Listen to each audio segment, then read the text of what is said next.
Hey guys, welcome to Business Coder. In today's episode, we are going to discuss the Bulma.css framework, which is very simple and very small in size CSS framework for building a more robust modern UI applications. It is not usual Bootstrap kind of CSS framework where we have also some JavaScript components, but it is very simple just to plug in to your application or use it alongside with your CSS. That's why we choose Bulma, because in most of the cases for the frameworks like Bootstrap, Semantic UI or Ant Design, we are actually not using most of their functionality because our app complexity is ends up with couple of components that we actually using. Then we are building up upon that and using small CSS framework like Bulma, just giving you more flexibility in terms of your final bundle size, which will you include inside your browser application, or even if you are building mobile or desktop embedded application, it is very nice just to keep your app size as little as possible without any unnecessary code that is coming over that large libraries. So I made already a setup. Let's jump to code and understand what is the Bulma itself and what kind of benefits it could give along the way with the application development process. If you remember from our previous video where we done the actual wireframing of the our application main window, we have similar UI. Which is we are going to build. That's why we actually using a Bulma. And if you can see, there is no complex React component or any UI complicated stuff. It is just a plain default components that we can use outside of any kind of UI framework. So Bulma itself is pretty simple. It's just a CSS, and if you go to their website, they actually stating that they are pretty simple, just a Flexbox based CSS framework, which means that it is going to work only for modern browsers itself. But if you compare, like, it is giving about 90% or more browser coverage, which means that, for example, it wouldn't work on very older browsers like Internet Explorer 10 or 11, but anyway, the usage percent of that kind of browsers is very slow, very minimum. So just to get started with Bulma, it is pretty simple. You don't need actually to make an npm install even. The Bulma itself designed for any kind of application setup. It's not always for Webpack or React based builds. You can just include that over the CDN script, which is basically a single CSS file alongside with the font awesome, which is the main icon library that they are using for displaying some nice icons and buttons in combination. It's pretty cool to see that integration works very nicely. But in our case, because we are using create React app inside an Electron itself, we are going to have this npm install, and also we have to install Node.js. So I have done a pretty simple setup here. It is I haven't even committed the code just to show what I have changed it. So I basically installed the Bulma itself and Node.js because Bulma is actually not a pure CSS. They are using Sass to make and to compile down to CSS, because I believe their founder had a pretty long blog post about explaining about why they're actually using a Sass. It is more of a like giving them more expressive way to write their code and extend the variables. So in order to use Bulma over npm, not including the actual CSS file, you have to have also Node Sass in order to compile that with Webpack over create React app. So after having this package installed, the later stages is pretty straightforward in terms of coding development.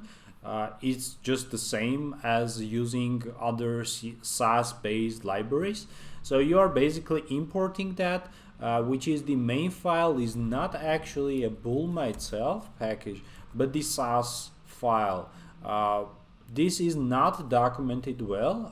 I believe there was a GitHub issues related to this. I just used Bulma a couple of times and I already know this process, but this kind of stuff is not popular in many Bulma use cases, because Bulma itself built to be used over the style tag and be more of a like extensible CSS, not the Sass library itself. But it's not making any difference in terms of your development process. So we are just importing that Sass, and then we can basically extend a couple of classes or even extend the variables, override them just to get our template set up. So right now we are not doing that. We just did that import in order to get all of the classes work properly in our React components. And if you noticed from the past videos, we had our main CSS files in the src root folder, and now I split them inside this styles directory, and the main entry point for these styles for our I believe for our entire styling is index SCSS, which is basically the concept of having Sass instead of CSS. Here, if we have a Sass, we can just include other Sass files inside the main file, having it bundled to the single CSS file instead of importing every single CSS file for our components. In that way, it just makes coding a lot more easier, because we have a complete separation of styling and the actual app development.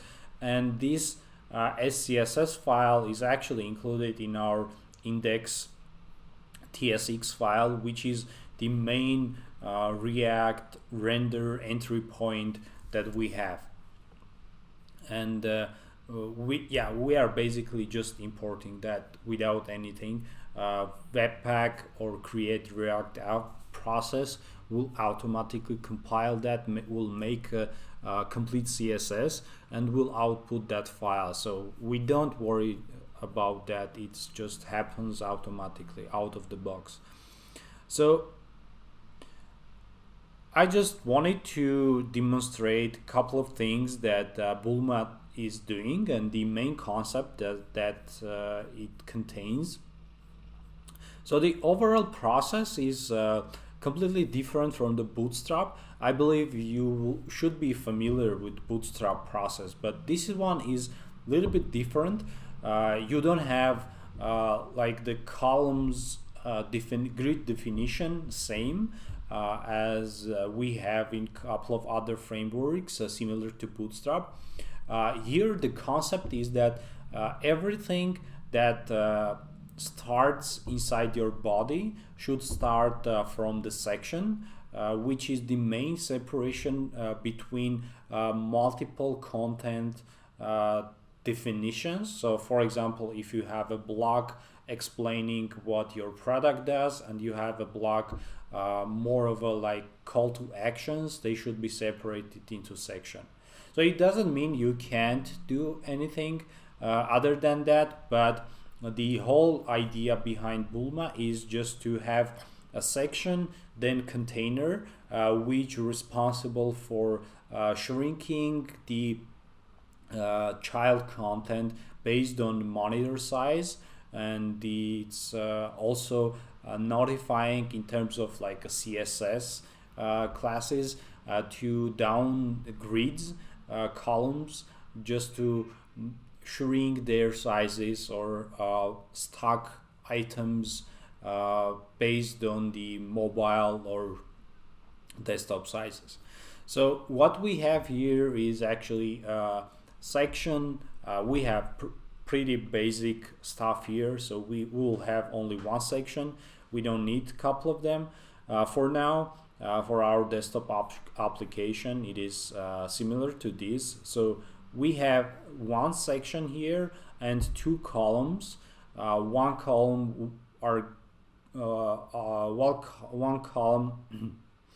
column should be website blacklist, which is the websites that we are going to block in a certain period of times. And also another column is just a plain configuration where we have only number inputs, nothing else. So this is pretty basic setup. So we have two columns. Right now I just made only website blacklist component without any kind of like complexity. It's just the UI, and it's even not integrated yet to Electron itself. I'm just coding over the browser. I'll show you in a minute. So we have here two columns and they are 6 in size. So in this manner it is very similar to Bootstrap. Bootstrap also has a 12 numeric sizes, and the Bulma itself also going to do that, but it's I feel like this kind of like class hierarchy is more expressive in order just to understand from the first view what is these columns, instead of like having a Bootstrap kind of stuff. So you are defining column and it is 6 in size. Okay, so that's pretty much it for the columns and the overall layout. Later coding development is done inside the actual column itself, so you have already separated columns. So we are defining a panel and a whole bunch of stuff that we will come back later on, but it is similar to this UI that we have right now here. Let me just zoom in just to be more expressive on this. So we have this kind of UI. Okay. Zoom out. Yeah. So we have this UI where we can search, we can add website, and we can clear entire bucket. It's just a plain functionality that Bulma providing. I'm using completely standard components, but for having few small details fixed, I needed just to declare a couple of custom classes, because Bulma is not similar to Bootstrap where you have a lot of helper classes. Bulma is just trying to keep its file size as minimum as possible. So in order to get for example TextEllipses stuff, I've defined the custom class in our index SAS file where I'm getting a text overflow definition with the flags and white space no wrap and the actual ellipsis itself. So and when I'm applying to that here, you can see that the website name itself is going to be with the text overflow, which means that if we have a smaller window, for example, on some screens, it is going to be an ellipsis, like here you can see that. And also Bulma itself don't have like the pretty basic class like cursor pointer, which I really surprised that they are not using that as a standard class. And that is also was another definition, just to make another helper class, because we are going to use this cursor pointer probably in multiple places.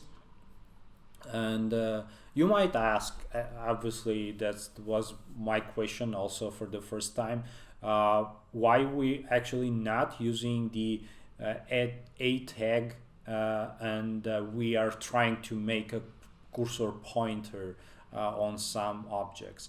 The reason is that when you are writing actual a tag, there is a problem in terms of like compilation. TypeScript linting itself just blames you about, hey, you have this a tag which is not defined without defining the ref attribute, which is I'll say it's not an issue, but you basically cheating the HTML standards. That's why we just have to go along with the div or like any other class component that not requires any attributes by HTML standards. I believe for the older versions of TypeScript or React there was no issue related to this, but it is actually nicer to keep with the standards. That's my experience that's coming out. So we have here this I would say component that we can reuse in multiple places. Right now we are just using that in the main settings page, which is going to be our main configuration file inside the app itself. But the point of this video is that to show how easy it is just to integrate with the Bulma, and how easy it is just to use CSS classes instead of components, and the benefits is actually a bundle size, because when you are compiling it over really huge development framework, for example Ant Design or Semantic UI, or even React Bootstrap, you are just including insanely amount of bundle JavaScripts just to get your application get started. For example, in our case right now we have about, here you can see we have about 401 kilobytes of debugging mode for our application, which is very nice benefit coming out of Bulma, because if you compare this any other UI framework, it is not less than 2 megabytes in debug mode. Of course it's lesser when you are compiling that to production, but it's not comparable what you are actually getting out of the Bulma usage in terms of just a simple framework. So it's not, obviously it's not for any case. Sometimes you just need a larger framework when you have pretty robust UI application and UI needs to build, and you don't want to do that all by yourself. You have to use in that case larger UI frameworks and get some compromise about like the actual bundle size. But like just that's based on a project. For our use case, because we have pretty simple UI here, and we are not planning to add up anything for now. It's not make sense for us just to use frameworks like Bootstrap or Semantic UI. Bulma instead just saving us time to build a simple button, a list, for example, or nicer input components, etc. So it's pretty basic in that manner. Okay, so that's mostly it. Don't forget to subscribe to my channel. I'm putting videos regularly every Saturday, and alongside we are building a project called Time Blocker. If you don't know, it is meant to be a simulation of Pomodoro principle, but instead of just notifying some work and rest times for the actual work process, we are going to block specific websites during the work period of time, where you don't need to keep yourself back of typing, for example, a facebook.com or youtube.com. It will be blocked automatically, so you can just focus on what you are doing. So that's it for this video. Please write in the comments if you are using any other small CSS framework that I'm not aware of. I used only Bulma, but definitely will glad to see what you actually using in terms of a small UI CSS frameworks.